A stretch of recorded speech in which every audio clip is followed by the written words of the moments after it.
It's all you. Awesome. How's everyone doing? Good. Got a lot of people that did the workout and some that did the drive in the weather, so thanks for being here. For those of you I don't know, my name is Scott Hornick, and I'm super excited to share with you this component of what we do. And I think a lot of you were friends on Facebook, and you see some of what's posted on HealthQ, but one of the things that a lot of people think a lot of times is, they look at Herbalife and they go, it's just all about shakes. They go, you eat shakes, they could never do that. And I'm like, shit, I know. I mean, that's what inside Scott says. But outside Scott's so nice. He's like, no, man, I eat lots of real food, but shakes just make it easy when I don't have time. Like a lot of our doctors, why they use them is they're busy. They're seeing patient after patient after patient. Not that I don't give them ideas of what to eat, but it's just they're busy. So what I want to talk today is about that other component of nutrition, that when it's outside of our shakes, when we're having meals. A lot of us, it's so daunting, like, what do we do? How do we make it healthy? And the other thing, I think a lot of people, I get comments on my Facebook stuff saying, oh man, that looks really hard or complicated or whatever. And truly, it's really not. I mean, my wife can attest that when I make dishes, on average, what would you say, ish? 15 minutes to 45 at the most. And it's, because I want things to be efficient.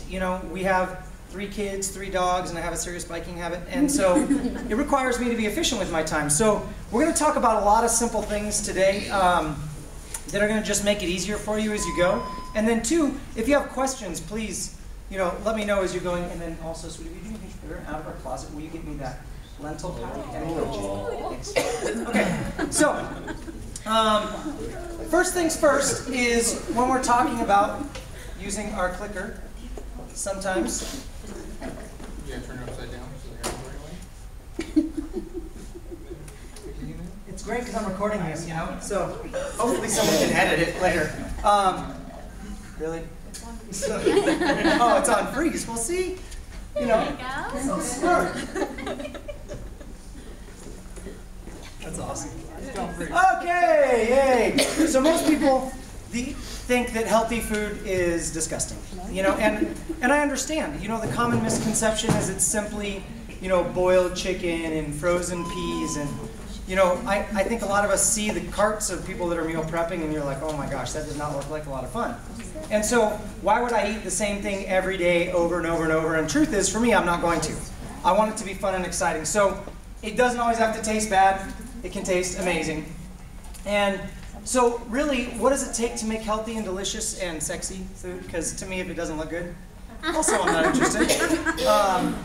It's a couple of simple things. So number 1, it's just a little creativity. And, really thinking outside the box. So there could be dishes that you already like to eat.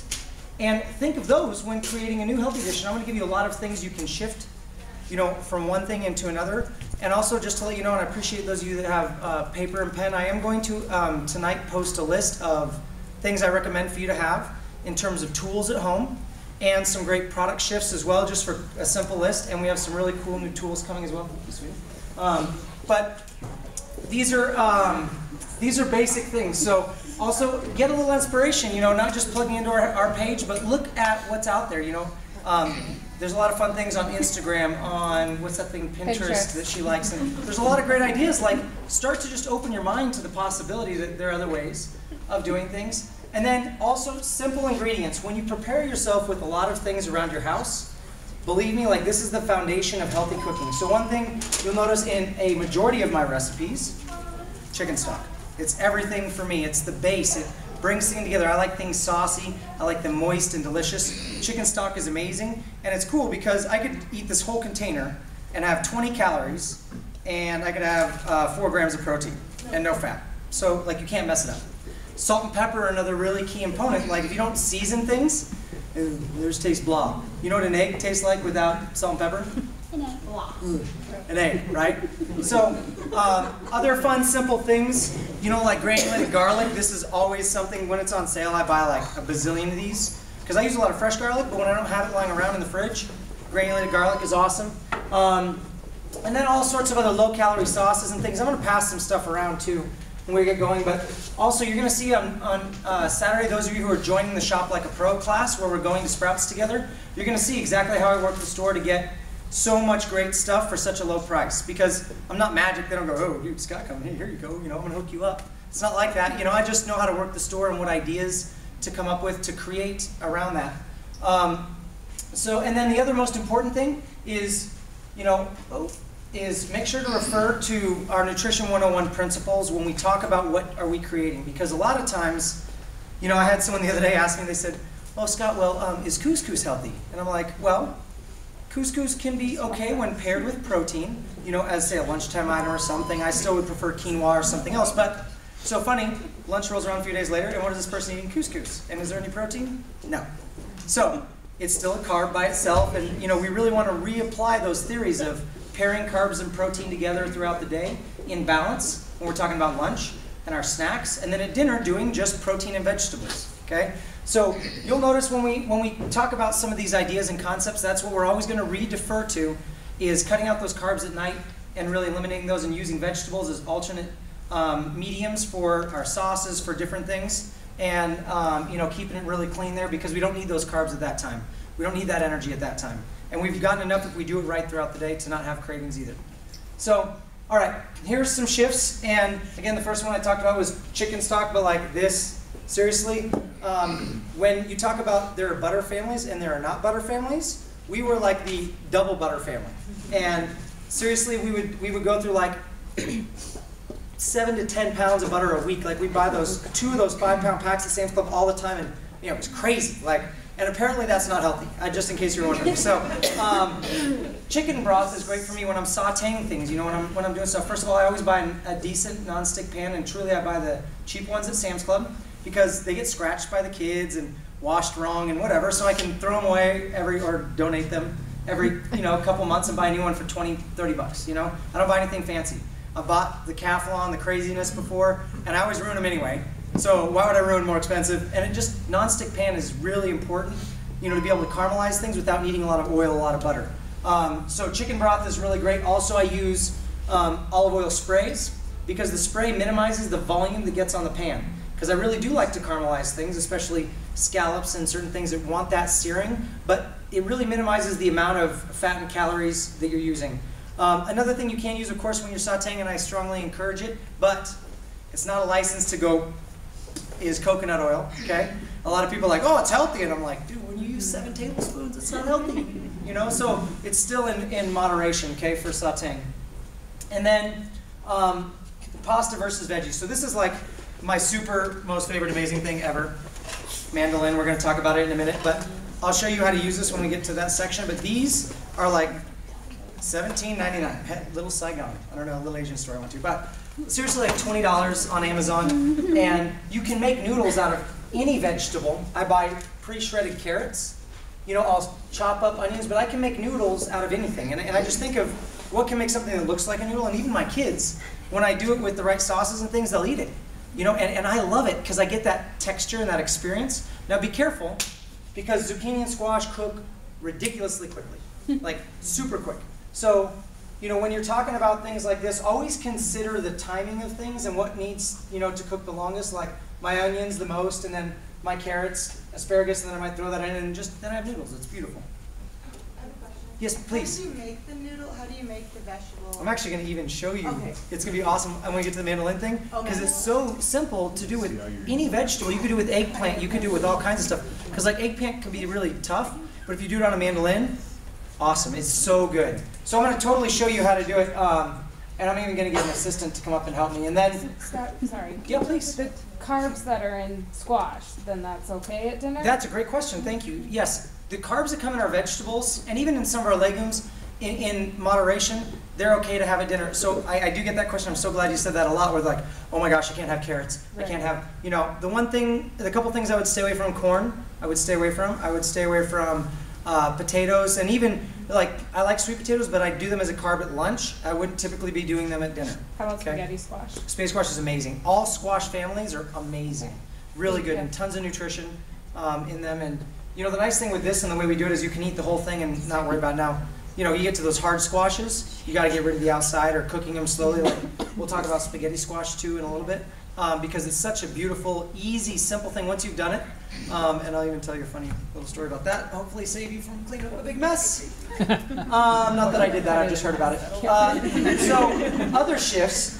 Like heavy whipping cream. Okay, seriously, I used to make the most amazing cream sauce with like gorgonzola and parmesan and heavy whipping cream. And I'll bet you, seriously, Monica knows I used to rock this thing out with butter and ooh, it was probably like 4,000 calories per like, but boy. So now, new Scott is thinking that's probably not a very good idea. So there's a lot of great shifts. You know, I move out of that and into things like fat-free sour cream. You can use plain yogurts. Don't buy vanilla because it doesn't taste very good when you think you're using it as a cream thing. But you know, there's a lot of low-fat things you can use as alternate sources. Like I'll make stroganoff because I love stroganoff, and I use fat-free sour cream, and then I increase the liquid with some chicken stock, and it doesn't hit me very hard in the calorie penalty. The mushrooms are amazing, the onions are great. You know, I'm doing all those same elements. I'm just shifting small shifts, and it starts to add up into literally hundreds and thousands of calories per meal when you make those little shifts. And then throughout the week, it's a whole nother ballgame, and you feel better. I mean, it's amazing. So these are great things. I use sour cream, like fat-free, when I'm doing it on top of like tacos or something. You know, like I'll do a taco salad, and I'll use green chili or salsa as the dressing in the greens.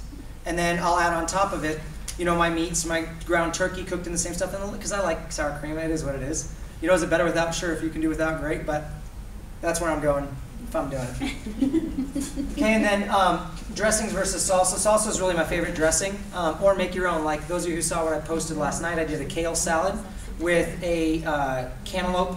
I did a little bit of carbs because I'd done the Q Crusher and Fit Club, so I felt like I could have a little. But I did have a little fruit in my salad, so once in a while, you know, it's okay. But I used the juice from cantaloupe and a little bit of some little cuties, and I added some vinegar and mustard, and that was my dressing. I didn't need the olive oil to bump it up. You know, I'd rather get my fats at that time from avocado and fish and things of that nature. So, you know, you can really cut down on those elements by making your own dressings or using salsa. So a dressing is basically this, and I'll put it out there tonight. A dressing is an emulsifier, which typically is mustard in most dressings cases. And so that binds the fat of olive oil together. And again, I would really cut down the olive oil and then use vinegar and juices or other fun things. You can really make it voluminous. And the cool thing about mustard is you can't mess it up. Mustard is free. You can go crazy on mustard, like those of us who used to be mayo people, and I might have been that guy before that used to say, put it on till you feel like you're going to be sick and add more and we're done. And like, oh, it's amazing. But, you know, apparently that's not healthy either. So this is really a great, just simple shift for us, and it adds the moisture that you're looking for in a dressing, because it's just hard to be moderate with dressing. Like, how many calories in a tablespoon of ranch? A lot. Anyone know? 200. It's almost 200, okay? And a tablespoon, trust me, is not what you put on your salad. Like, if you start to measure out the things that you're doing where you think, oh, it's only 100 calories. Really? You know, you're like, how can there be 72 portions in my ranch, okay? That starts to tell you where it's at, okay? Because there's not 72 the way I use it, there's like 6. Okay, so making our own, we talked about that, you know, using a vinegar, Dijon mustard, some juices, and maybe a little olive oil. Again, not a problem when it's a little bit, but just keep it reasonable and be conscientious of it, because, you know, look at the numbers. Again, I think it's a teaspoon, and maybe Tiffany, correct me if I'm wrong, but I think a teaspoon's like 40. More like 100. Is it 40? It's 40. Okay, 40. Every night. Every night, so she knows. Thank you. 40 every night, okay? And then, you know, the shift in eggs. So I love eggs too. Eggs are amazing. And also the nice thing is, you know, so when you get one egg, you get 6 grams of protein and 75 calories. But you also get all the cholesterol, all the fats, everything else. When you get an egg white, you get 3.5 grams of protein, and you only get 15 calories. So what I really like to do is to use vegetables and things and make a little omelet, and egg whites, and then I feel like it's okay if I have a little cheese to give me some of that richness that I've lost. Sometimes I'll use a bunch of egg whites and like just one egg, just to add that little bit, because I do love the yolks. But it really makes a big difference. So those little shifts start to do a lot. Also, egg whites can be used as a binder.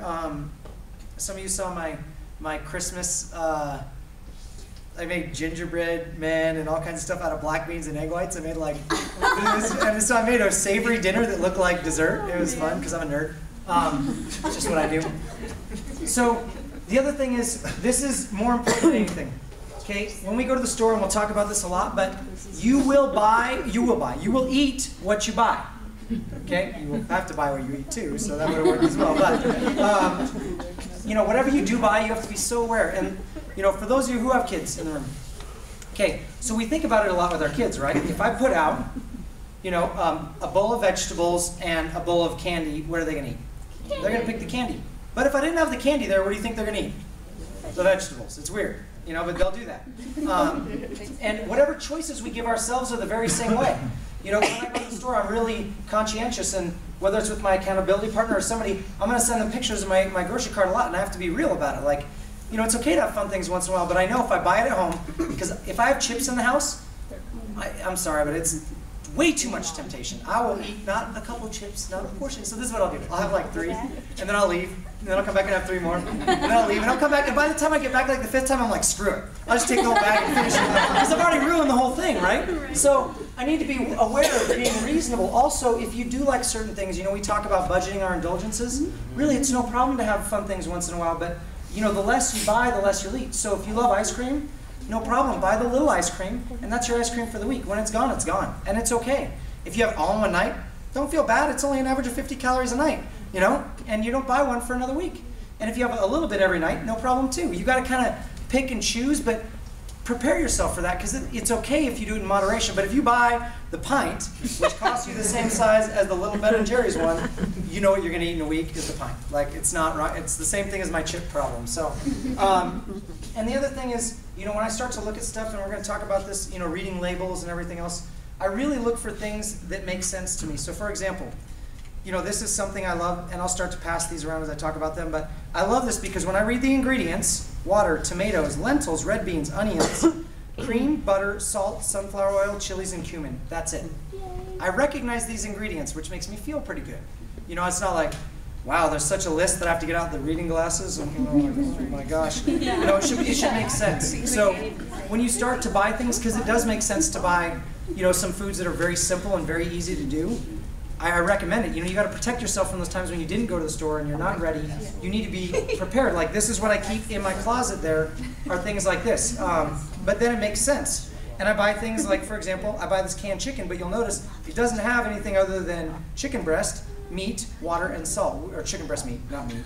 That would have been weird. Chicken breast meat, water, and salt. So a lot of them have other stuff in them, you know, and I don't want that other stuff. I want it to be simple, okay? So I'll pass these around so you can kind of look at these. And, you know, as you're looking at things as well, you got to consider the numbers, you know, and we're talking about balancing carbs and protein during the day, and then at night really lowering that and minimizing that. So there are other things that I'll do, like I eat gluten-free, as most of you know that see my posts.